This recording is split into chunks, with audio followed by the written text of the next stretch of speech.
나와 있는데요. 이 작품도 10작품 가운데 하나로 제가 3번으로 넣어놨습니다. 다시 한번 이 제목 한번 연상해 볼까요? 손시성을 가진 양반이 궁핍해졌을 때 길에서 만났다. 만났다. 조우했다. 이 말. 조우했다. 만났다. 자, 누구를요? 구복을. 옛날에 자기 집에서 일하던 머슴을 이 뜻이잖아요. 그러니까 이 제목에 줄거리가 다 들어가 있는 거예요. 원래 잘 살던 송씨 집 양반 가족이 몰락했다. 근데 그때 자기들도 먹고 살기 급하니까 머슴들도 다 쫓아내거나 도망갔겠죠.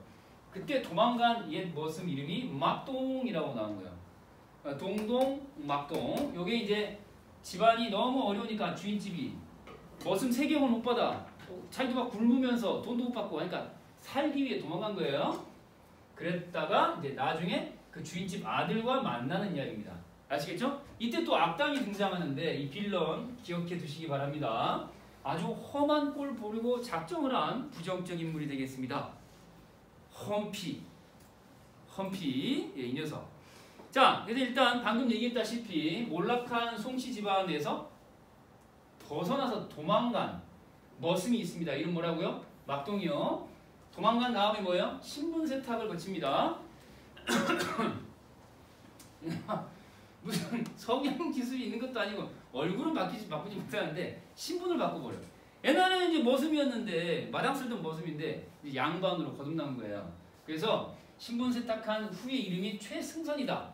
이렇게 양반 지위에 올라섰다, 승선했다. 양반들이 타는 배에 올라탔다, 승선했다. 이런 정도. 기억하시면 되겠습니다. 최승선입니다. 이제 양반입니다. 이제 가짜 신분으로 살아가는 거죠. 근데 돈이 많이 있고 성공했기 때문에 30년이 흘러서 세월 이상으로 세월만큼 커다란 효과를 발휘하는 성형 기술은 없죠. 세월이 가장 거대한 성형 기계라고 할 수 있습니다. 맞죠? 그쵸? 성형을 한 판 치른 거랑 마찬가지죠. 30년이 지났으니까 서로 못 알아볼 텐데 결국 이제 만나게 됩니다. 송생을 만납니다. 송씨 아들내미를 만나는데 걔한테 큰 돈을 줘요. 부자가 됩니다. 어찌된 일이냐라고 물어보니까 이 험피에게, 사촌인 험피에게 사실대로 말합니다. 여러분 같으면 뭐라고 반응을 하겠습니까? 놀부심보를 발휘하여 흥부가 제비 다리 고쳐져서 박씨무로와 부자 되었다 라고 한다면 형님의 놀부가 나도 제비 다리 부러뜨려야지, 이런 느낌으로. 알겠죠? 너도 받았냐? 나도 받아야겠다. 그러고는 승선 최승선이를 찾아가자. 그러면서 돈 받으러 가는 겁니다. 맡긴 돈 얻으러 가듯이. 이 심리를 잘 알아야 되는데 험피가 왜 하필이면은 자기도 돈을 달라고 할 권리가 있다고 생각을 했을까요? 상대의 약점을 알고 있잖아요. 이 새끼 어디 머슴 주제에 양반 사이에 기강을 흔들어. 그렇잖아요. 에? 어디 신분을 속여?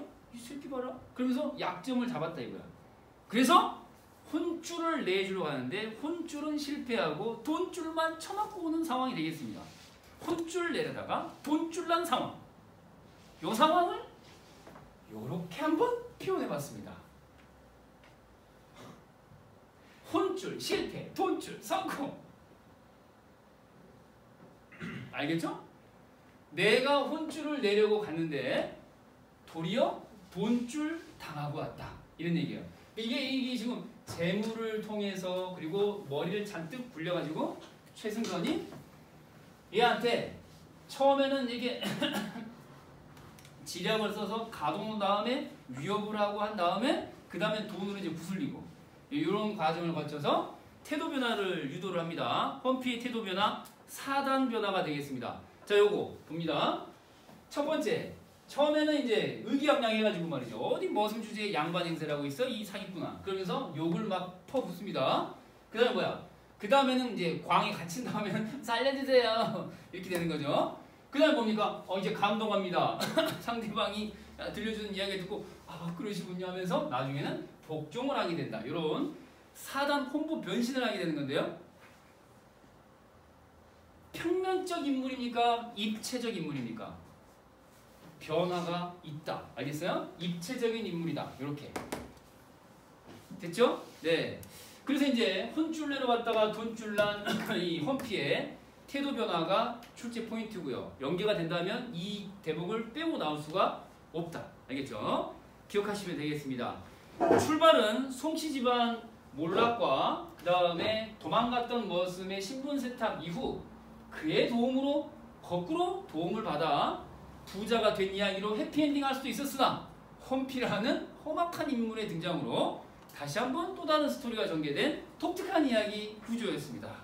됐죠? 다음 작품 가봅니다. 이제 올해 수능에 나올 가능성이 높은 작품들 가운데 거의 유일하게 우화가 들어가 있습니다. 뭐라고요? 우화. 내화 가운데 동물 이야기가 나오는데요. 자, 요런 거는 이제 관련된 작품들을 읊어봐라 그러면 황새결속 말고도 뭐가 있습니까? 두껍전 있고요. 그 다음에 또 뭐가 있습니까? 서동지전. 그렇습니다. 서동지전, 두껍전. 근데 서동지전, 두껍전이 갖고 있는 모든 요소들, 진짜 가짜 감별하는 거랄지, 근데 그 억울한 누명, 억울한 누명을 써가지고 그거를 헤쳐나가는 상황이랄지 이런 것들이 송사라고 하는 게 진행되는 거를 모두 포괄하고 있으면서 동시에 빨간펜 외화와 내화의 구조 이런 구조로 돼 있다라고 하는 게 나머지 두 작품을 포괄하면서도 독특성이 또 있어서 얘를 대표 주자로 놓은 거예요. 그러니까 황새결속이라고 하는 거는 바깥 이야기가 있습니다. 바깥 이야기. 그래서 이건 이제 겉에 바깥에 있는 이야기가 되고 얘는 안에 있는 이야기. 안에서 펼쳐지는 이야기. 그래서 내화라고 얘기하는 거예요. 그렇죠? 이게 이제 이걸 뭐라고 하냐면은 뭡니까? 액자식 구성이라고 한다. 고전 소설에서 만나보기 어려운 액자식 구성이다. 요렇게 이제 구성상의 특징도 있다라고 하는 것도 이제 하나 뽑아놓은 이유가 되겠어요. 바깥 이야기 시작할 때는 인간 이야기로 시작했으나 중간으로 가서 내화로 바뀐다. 즉 동물 이야기로 바뀐다. 이거 기억해 두시고요. 알겠죠? 그러니까 이걸 왜 얘기했냐면은 억울한 인간이 자기와 비슷한 상황에 처한 동물들을 끌어온 거예요. 알겠죠? 자기 이야기를 하려고 동물 이야기를 끌어왔다. 이렇게 이제 이해하시면 되겠고, 그래서 밑으로 내려가면은 외화 내화가 동일한 삼각형의 구도로 간다. 자, 외화 보겠습니다.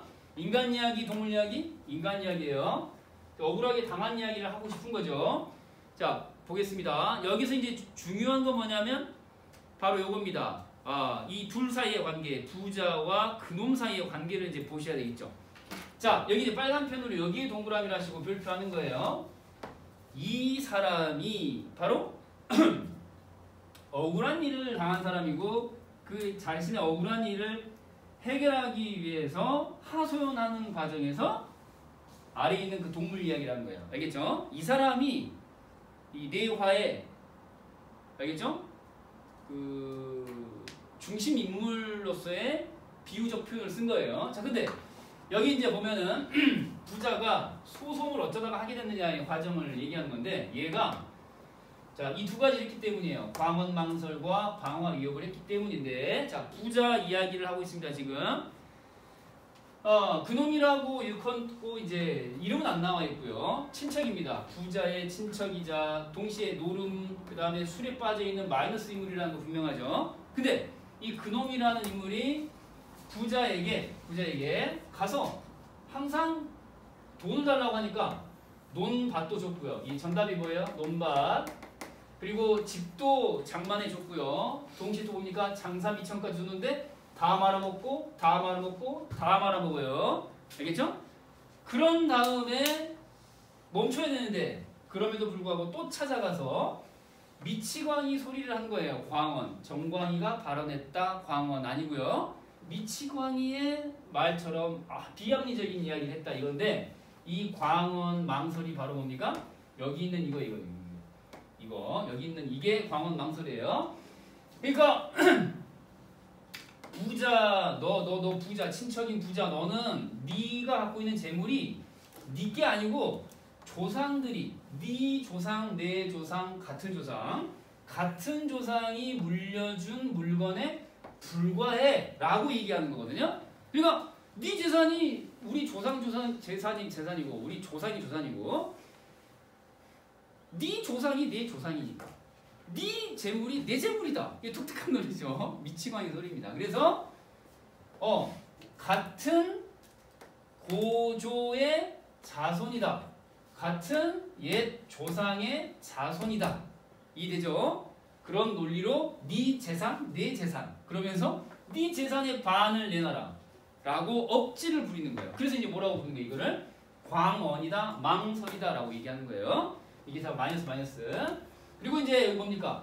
안 그러면 너 죽이겠다라고 하면서 이제 방화, 위협을 하는 거죠. 불을 싸질러 보려고 하니까 이거 도저히 안 되겠다 이 말이야. 주위에서 지켜보기에 너무 안 된 거야.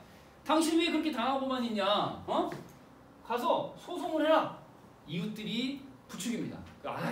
그래 소송을 하자라고 이제 소송을 시작하게 된 겁니다. 아시겠죠? 그럼 당연히 이제 법대로 하면 얘가 처벌을 받아야 마땅한 것인데, 그렇죠? 근데 처벌은 받지 않습니다. 오히려 재물을 절반 내놓게 된 상황이 돼버리는 거죠. 이유는 뭐죠? 뇌물 때문에 그렇다.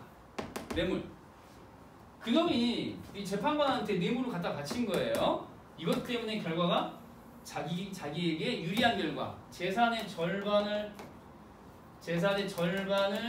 차지하게 된 유리한 결과가 나온 거예요. 승리했다 소송에서. 알겠죠? 이런 결과가 나왔다.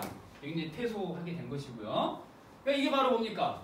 마이너스 인물이 뇌물을 주고 승소하게 되는 이런 부조리한 현실, 부정적인 현실에 대한 비판 의식이 나와 있다라고 말할 수 있겠죠. 부정적 현실에 대한 비판 의식이 또 나와 있어요. 자, 그래서 이제 이렇게 황당한 경우를 당하게 됐으니까 부자가 억울해서 이제 우화를 끌어오는 거예요. 자, 황새 결송의 내화 되겠습니다. 속이야기 안쪽에 있는 이야기.